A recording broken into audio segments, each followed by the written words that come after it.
आज अपन पढ़ेंगे स्विस संविधान की विशेषताएं, स्विट्जरलैंड के संविधान की विशेषताएं। तो स्विट्जरलैंड को विश्व की सबसे प्रमुख राजनीतिक प्रयोगशाला कहा जाता है। किस वजह से?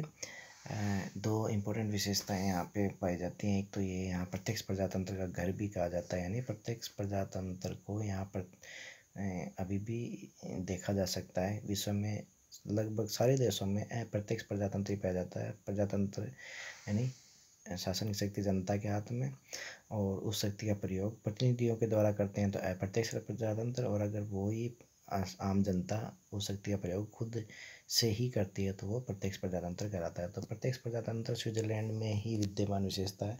इस वजह से इसको राजनीतिक प्रयोगशाला भी कहा जाता है। एक दूसरा ये है कि इनकी जो कार्यपालिका वो बहुल कार्यपालिका होती है। तो बहुल कार्यपालिका भी इनकी एक विशेषता है जो और कोई विश्व में देखने को नहीं मिलती। तो इस वजह से राजनीतिक प्रयोगशाला कह देते हैं इनको। तो मुख्य विशेषताएं अपन पढ़ेंगे। पहली विशेषता निर्मित, लिखित और अपेक्षाकृत व्यापक संविधान। निर्मित लिखित मतलब निर्माण किया गया है एक समय विशेष पे। तो इनको जो लास्ट में 1999 में लागू किया गया संविधान है, इस समय इनका कार्यरत है, उससे पहले भी संविधान बनाए गए हैं। और लिखित है, लिखा गया है। अपेक्षाकृत व्यापक संविधान है, यानी संविधान इनका छोटा नहीं है। और 123 धाराएं और 3 अध्याय जो 1870 के संविधान में थे, उसमें भी आगे बढ़ाकर 98 वाले संविधान में 195 धाराएं और 4 अध्याय कर दिए गए हैं। तो अपने आप में इंडिया के परिप्रेक्ष्य में देखें तो छोटा है, लेकिन कुल मिला के ओवरऑल बड़ा ही संविधान माना जाता है। बड़े आकार होने के दो कारण बताए जाते हैं कि इसमें कुछ छोटे मोटे विषयों को भी इसमें लिख दिया गया है, जैसे मछली मारने, शिकार खेलने, जुआ खेलने आदि के नियमों का भी संविधान में उल्लेख किया गया है। जबकि ये बड़े नियम, ऐसे ये व्यवहारिक छोटे नियम माने जाते हैं, संविधान में शामिल नहीं किए जाते। दूसरा, इसमें संघीय सरकार के अधिकारों और संघीय कैंटनों की सरकारों के बीच विधायी तथा प्रशासकीय अधिकार क्षेत्र के विभाजन का अत्यधिक विस्तार से वर्णन किया गया है।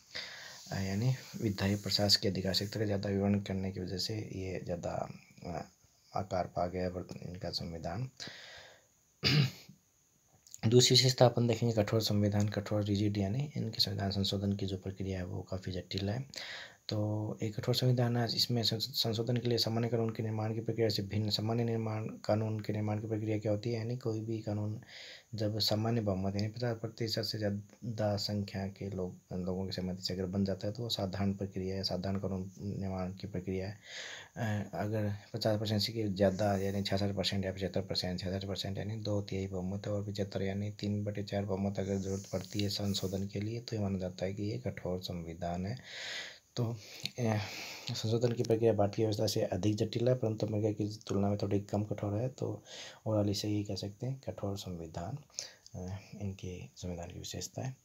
तीसरा बिंदु है प्राचीनतम गणराज्य। गणराज्य क्या होते हैं? प्रजातंत्र और गणराज्य में फ़र्क होता था। गणराज्य यानी जो राज्य का मुखिया होता है, यानी जो राजा होता था, वो जनता के प्रतिनिधियों द्वारा चुना जाता है, तो उसे गणराज्य कहते हैं। तो उत्तराधिकार से जो राजा बनते हैं वह गणराज्य नहीं होता, राजतंत्र उसको कहलाता है। तो गणराज्य हमेशा से रहा है। यहाँ के जो भी राजा थे जनता के द्वारा चुने जाते थे। तो एकमात्र ऐसा देश है यूरोप का जो इस प्राचीन समय में रहा, के समय से यहाँ पे गणराज्य की व्यवस्था युगों से गणतंत्र रहा है यहाँ पे, जो कहा जाता है। चौथी विशेषता प्रत्यक्ष लोकतंत्र और उसके साधन, जो सबसे इम्पोर्टेंट पर इनकी विशेषता इनके संविधान की कि यहाँ प्रत्यक्ष लोकतंत्र पाया जाता है। जनसंख्या कम है, लेकिन फिर भी प्रत्यक्ष लोकतंत्र के लिए जितनी कम संख्या में चाहिए उससे इतनी भी कम जनसंख्या इनकी नहीं है, लेकिन फिर भी इनके यहाँ जो राज्य हैं, राज्यों को कैंटन कहा जाता है। तो उनके यहाँ एक पूर्ण कैंटन यानी कंप्लीट राज्य और 4 अर्ध कैंटन यानी 4 हाफ स्टेट्स मान सकते हैं। उनमें प्रत्यक्ष लोकतंत्रात्मक शासन व्यवस्था उपलब्ध है। क्या व्यवस्था वहाँ की एक मतदाताओं की सभा होती है, यानी जो मतदाता, जो आम जनता है, वो एक सभा होती है, सभा में खुद ही निर्णय करती है, कानून निर्माण का कार्य करते हैं। इस सभा का नाम लैंड्सजीमाइंड बोलते हैं। उनकी जो स्विट्जरलैंड की लैंग्वेज जो भी है उसमें ऐसा वर्डिंग है, तो लैंड्सजीमाइंड उसको बोलते हैं, यानी मतदाताओं की सभा द्वारा कानून का निर्माण जो किया जाता है। आप इसको याद करेंगे, कई बार लैंड्सजीमाइंड के बारे में टिप्पणी मांग लेते हैं सीधा। तो मतदाताओं की सभा है जो खुद ही कानून निर्माण का कार्य करती है। कहाँ पे पाई जाती है? एक पूर्ण कैंटन में और 4 अर्ध कैंटनों में। ठीक है। और इसके अलावा जो संघीय स्तर पर यानी केंद्रीय जो स्तर है वहाँ पे और कैंटनों के स्तर पे बाकी के जो राज्य बचे हुए हैं वहाँ पे लोक निर्णय और आरंभक ये 2 व्यवस्थाएं पाई जाती हैं। ये भी प्रत्यक्ष लोकतंत्र में ही शामिल मानी जाती हैं। क्या चीज़ें होती हैं अपन थोड़ा शॉर्ट में इनको देख लेते हैं। लोक निर्णय यानी किसी भी कानून का जो निर्माण किया गया है, मान लो कि केंद्रीय इनकी पहले अपन समझ लें कि स्विट्ज़रलैंड है वो एक संघीय राज्य है इंडिया की तरह। यहाँ बहुत स्टेट की जगह कैंटन होते हैं और ये केंद्रीय सरकार होती है। जो केंद्रीय सरकार जो भी कानून बनाती है पूरे देश के लिए या फिर राज्य की सरकारें जो कानून बनाती हैं तो वहाँ की जनता के पास उस कानून का निर्णय करने के लिए भेजा जाता है कि अमुक कानून हमने प्रस्तावित किया है या आपको पसंद है या नापसंद है। तो उस पर जनता निर्णय करती है तो उसको लोक निर्णय कहा जाता है। तो इस तरीके से जनता के द्वारा निर्णय किया गया कानून, इसका मतलब प्रत्यक्ष रूप से जनता की पसंद से निर्धारित होता है, न कि उनके प्रतिनिधियों की पसंद से।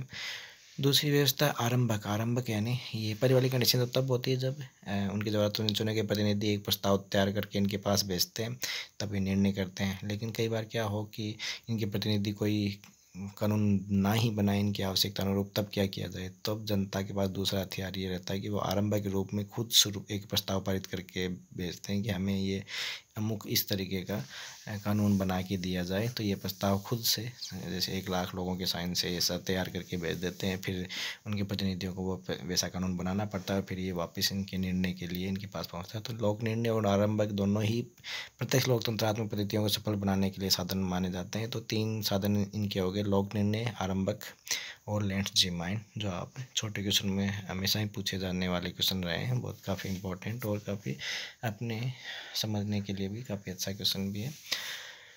तो वर्तमान लोकतंत्री राज्यों में वास्तविक लोकतंत्र अध्ययन की दृष्टि से स्विट्जरलैंड का दावा सबसे बड़ा है। ये सबसे पुराना लोकतंत्र है क्योंकि इसमें वे समुदाय हैं जिसमें लोकप्रिय शासन उस समय से चला रहा है जब संसार के किसी भी अन्य राज्य में लोकतंत्र का नाम भी नहीं था। यानी इनमें उस टाइम से गणतंत्र चला रहा है जब यहाँ अपने यहाँ राजतंत्र हुआ करता था। 1971 से महिलाओं को मताधिकार दे दिया गया है।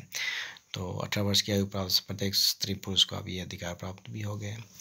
अब अगला बिंदु अपन देखेंगे संघात्मक शासन व्यवस्था। इनके संविधान की अलग विशेषता जो शासन प्रणाली की व्यवस्था है वो संघात्मक शासन व्यवस्था, यानी इंडिया की तरह यहाँ पे राज्यों की सरकारें भी काम करती हैं केंद्रीय सरकार के अलावा, और उनमें आपस में शक्ति विभाजन भी होता है और लिखित और कठोर संविधान होता है, शक्तियों का विभाजन होता है, संघीय न्यायपालिका होती है जो संविधान की रक्षा करती है, राज्यों की नागरिकता भी होती है और द्वितीय सदन में सभी इकाइयों को समान प्रतिनिधित्व होता है। बहुत कुछ इनकी जो संविधान का निर्माण है वो अमेरिकी संस्थाओं से प्रभावित है।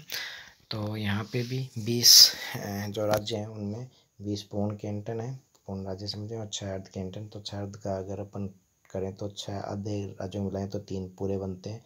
इस प्रकार 23 कैंटन या राज्य इनके कहलाते हैं। तो क्वेश्चन बनता है कितने कैंटन स्विट्जरलैंड में? तो 23 कैंटन है। अलग बताएं तो 20 पूर्ण और 6 अर्ध अपन बताएंगे। इनमें से जो द्वितीय सदन होता है अपने को पता है व्यवस्थापिका के, उसमें राज्यों के प्रतिनिधि जाते हैं, जैसे सीनेट में 2-2 जाते थे वैसे इनके यहाँ भी द्वितीय सदन का नाम भी सीनेट रखा हुआ है। और सीनेट में कितने प्रतिनिधि भेज सकते हैं? 2 प्रतिनिधि भेजने का अधिकार है पूर्ण कैंटन को, और अर्ध जो कैंटन होता है उसको 1 प्रतिनिधि भेजने का अधिकार है। ठीक है।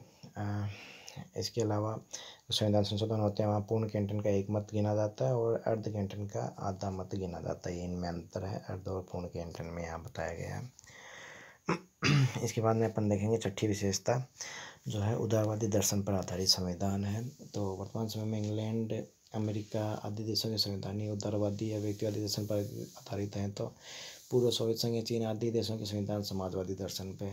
तो स्विट्जरलैंड का संविधान यूरोपीय कंट्री होने की वजह से उदारवादी दर्शन का ही है। तो और इसके मूल दर्शन भी यही कि सभी नागरिकों को अधिकतम संभव सीमा तक स्वतंत्रता प्राप्त होनी चाहिए और लोक कल्याणकारी राज्य इनके दर्शन में रहा है।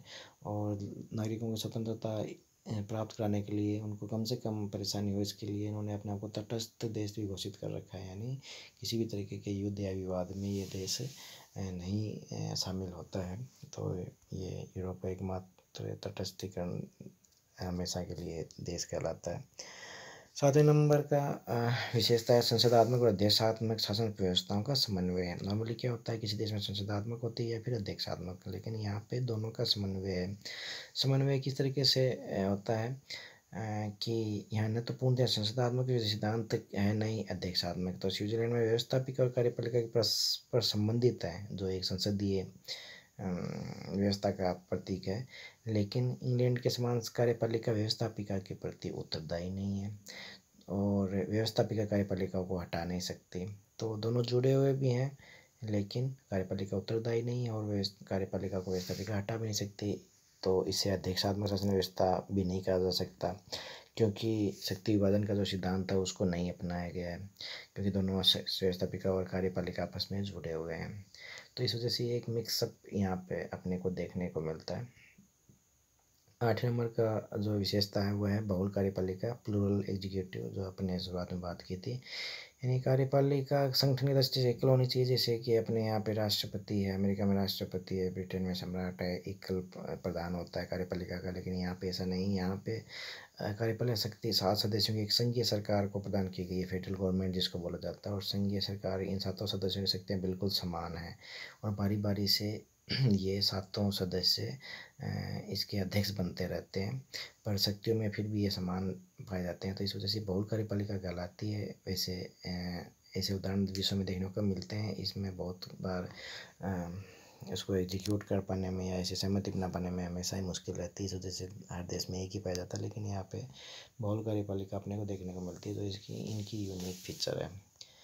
फिर 9वें नंबर पे है औपचारिक अधिकार पत्र, अत्यधिक व्यापक रूप में मूल अधिकारों की व्यवस्था। स्विट्जरलैंड हमेशा से गणतंत्र रहा है, तो जनता के पास हमेशा से अधिकार रहे हैं, तो ऐसा हो ही नहीं सकता कि उनका संविधान बने और उसमें मूल अधिकार कम संख्या में रखे जाएँ, खूब संख्या में इनको मिले हैं। तो संविधान के अनुच्छेद 7 से लेकर 36 तक मूल अधिकारों का ही उल्लेख किया गया है। तो मूल अधिकार है मतलब मानवीय गरिमा के स्तर के जो भी अधिकार है वहाँ तक भी इनको दिए गए हैं। तो नागरिक, सामाजिक, शैक्षणिक, आर्थिक और राजनीतिक तो नॉर्मली सभी देशों में दिए जाते हैं। तो मूल अधिकारों की विशेष व्यवस्थाएं भी इनके संविधान में की गई हैं। फिर 10वें नंबर का है धर्मनिरपेक्ष राज्य, यानी ब्रिटेन संविधान किसी एक धर्म विशेष को सपोर्ट नहीं करता। राज्य उनका सभी धर्मों को समान मानता है, सबको समान रूप से ट्रीट करता है। तो धर्मनिरपेक्षता को अनुच्छेद 15 में स्पष्टतया बताया गया। अपने को अनुच्छेद याद नहीं करने हैं, कुल मिला के याद रखना है। सभी नागरिकों को धर्म और दर्शन की स्वतंत्रता की गारंटी दी गई और सभी दार्शनिक विश्वासों के चयन तथा उनके जो भी व्यक्ति हैं उनको अपने अंतःकरण के अनुरूप उनको पालन करने की और उनके अनुरूप आचरण करने की स्वतंत्रता जैसे भारत में है, वैसे इनको यहाँ पे दी गई है। फिर अंतिम बिंदु है संघीय क्षेत्र में न्यायिक पुनर्विलोकन का अभाव। संघीय क्षेत्र है, अपने को पता है कि जो संघीय व्यवस्थाएं होती हैं वहाँ पे वो सही तरीके से लागू रह सकें या कार्यरत रह सकें। इसके लिए ज़रूरी है कि एक लिखित संविधान हो और उसकी रक्षा के लिए एक स्वतंत्र न्यायपालिका हो, जिसके बाद न्यायिक पुनर्विलोकन की शक्ति हो, तभी वो केंद्रीय जो सरकार की मनमानी को रोक सकता है। पर यहाँ पे ऐसा नहीं पाया जाता है, यानी संघीय व्यवस्था भी है और न्यायिक पुनर्विलोकन का अभाव भी है। तो न्यायिक पुनर्विलोकन का अधिकार यहाँ पे आंशिक रूप से ही प्राप्त है। 1998 में निर्मित संविधान के अंतर्गत संघीय सर्वोच्च न्यायालय का नाम दिया गया सर्वोच्च न्यायालय का। तो कैंटोनमेंट कानूनों और प्रशासनिक कार्यों को तो वो अवैध घोषित कर सकता है, परंतु संघीय कानूनों और प्रशासनिक आदेशों को संबंध में ऐसा उसे अधिकार नहीं है। इस वजह से यूँ माना जाता है कि ये न्यायिक पुनर्विलोकन पूरी तरीके से यहाँ पर लागू नहीं होता। कैंटोनमेंट कानूनों को तो अवैध घोषित कर सकता है, पर संघीय कानून को ये अवैध घोषित नहीं कर सकता। तो ये सब विशेषताएं स्विट्ज़रलैंड के संविधान के अपने को यहाँ पे नज़र आती हैं। तो इन 11 बिंदुओं में से जितने भी याद रह पाए उतने आवश्यक रूप से उसमें लिखें। नॉर्मली मोटा मोटी सभी संविधानों में लिखित, निर्मित, कठोर या लचीला या मूल अधिकार ये सब विशेषताएं होती हैं। तो ये कम से कम इन बिंदुओं को ज़रूर याद रखें।